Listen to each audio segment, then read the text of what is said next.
Professional sports is not built on friendship. It is a tough business where the only thing that truly matters is market value. You are either the person who brings in the money or you are someone who depends on the person who does. For most of its 25-year history, the Women's National Basketball Association has largely been in that second group. The league has lost significant money over the years and has stayed alive mainly because of support from the National Basketball Association. Despite that reality, a group of veteran players built a strong belief that they deserved far more, almost as if they were already global superstars. Then the real financial engine arrived. When Caitlin Clark stepped onto the court, shattered viewership records, and pulled huge amounts of new money and attention into women's basketball, many of the longtime passengers didn't respond with gratitude. Instead, they tried to seize control of the moment. What we are witnessing now is not a normal labor disagreement. It looks closer to a destructive internal battle. The Women's National Basketball Players Association is now warning that the 2026 season could collapse if negotiations fail. The union is demanding guaranteed maximum contracts, housing support, and a 50% share of league revenue from billionaire owners. Veteran leaders are also claiming that the millions of new fans entering the sport are loyal to the union itself. They believe threatening a strike gives them total negotiating power. But that entire strategy was weakened by the same player many have tried to control for the past year. Caitlin Clark quietly stepped outside the WNBA's drama. She arrived at USA Women's National Basketball Team training camp and, without arguments or social media battles, made a subtle move that changed the conversation. By simply being herself, she reminded everyone of one clear reality: she is the only truly irreplaceable asset in this moment. The WNBA needs Caitlin Clark to keep growing.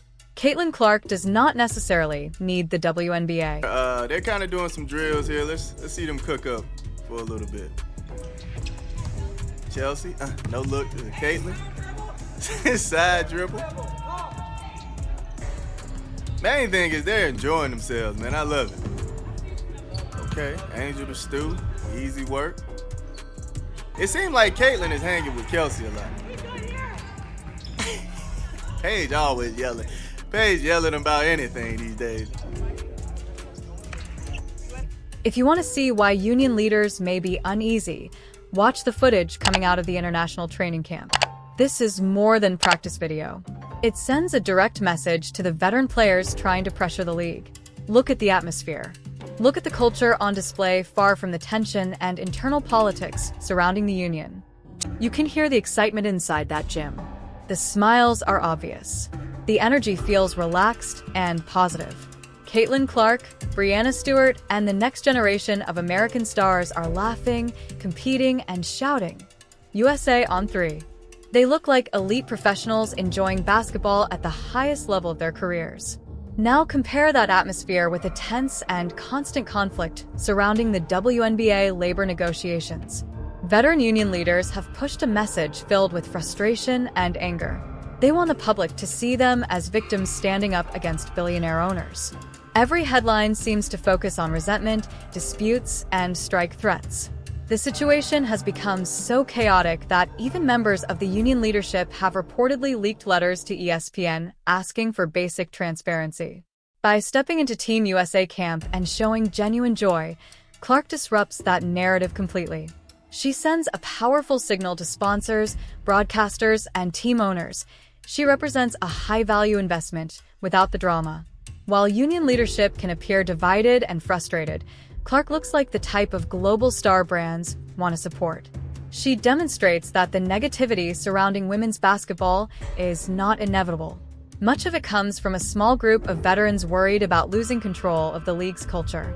Union leaders believed they could keep Clark tied to their labor dispute and use her popularity while negotiating with owners. Instead, Clark moved beyond the conflict and placed herself on the biggest international stage available.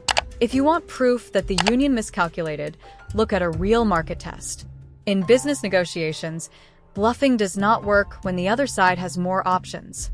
Some WNBA veterans believed fans would still watch their games without Caitlin Clark.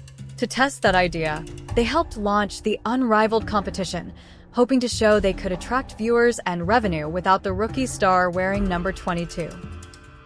floor. Mind you, look at the teams while y'all looking too. Look, Angel knocking them down, dog. I know it's quick. Caitlin with the game winner. Caitlin with the game winner, dog. Got the stun on him. Come on, man. The results were disappointing. Ratings quickly dropped. Many viewers noticed Clark was missing and stopped watching. Executives at TNT Sports, who had invested expecting strong numbers, reportedly became worried when audiences failed to appear. Even worse, important players like Aaliyah Boston suffered injuries in games that carried little importance.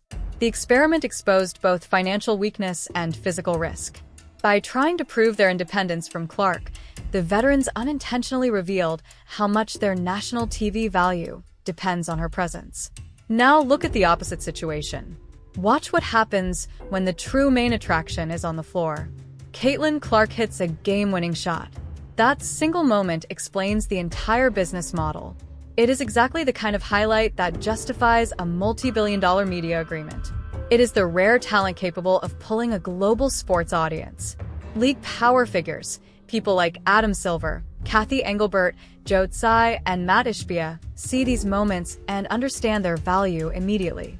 When a billionaire watches Clark hit a winning shot in practice and the clip spreads across the internet within minutes, they are not just seeing basketball skill.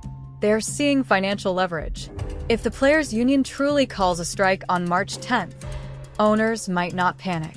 They may refuse to rush into concessions because they know the one asset they absolutely must protect is Caitlin Clark.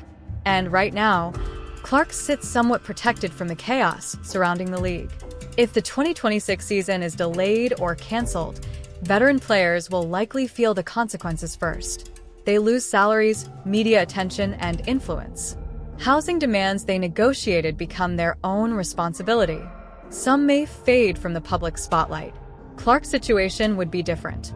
If the WNBA paused operations, she could move her massive audience toward international competitions and global events. And many of those broadcasts are controlled by TNT Sports, the same network that distanced itself from unrivaled when the audience numbers disappointed and instead shifted toward international rights featuring Clark. The union appears to be making a high-risk gamble without the negotiating strength it believes it has.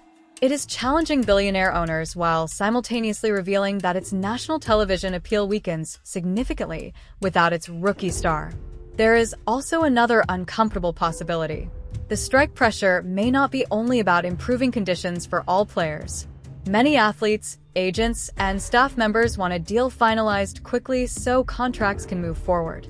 Some critics argue that veteran leadership sees a potential lockout as the last chance to slow Caitlin Clark's momentum.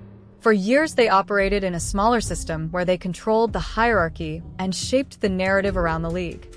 It's special for you.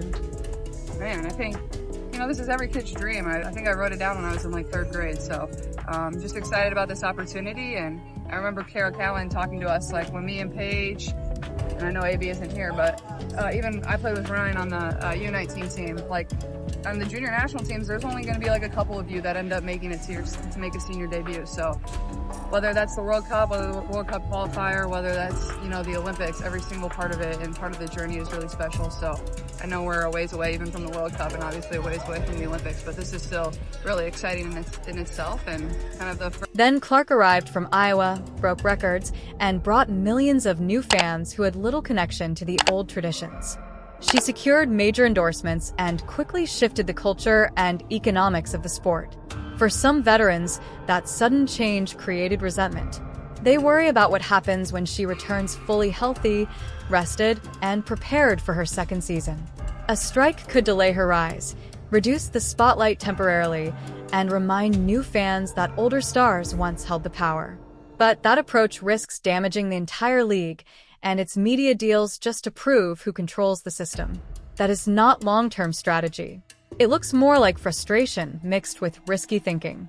And Caitlin Clark just responded with perhaps the strongest move possible, without raising her voice at all.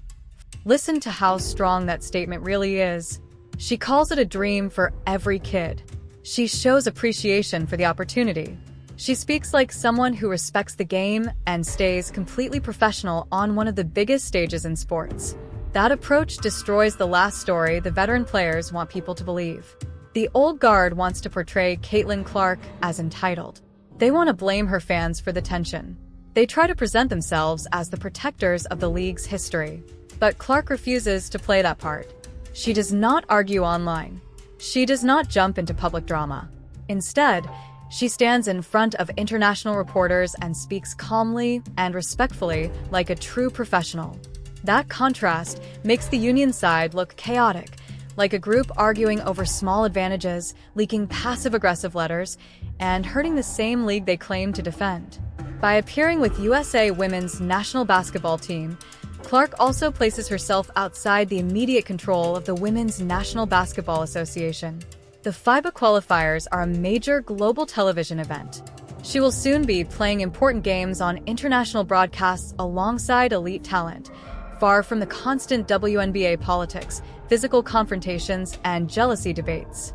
At the same time, the WNBA appears to be standing close to a breaking point, with veteran leaders warning they may shut things down on March 10th. They seem to believe that threatening a shutdown will force billionaire owners to surrender. But leaders like Adam Silver, Kathy Engelbert, and ownership groups are not focused on those veterans.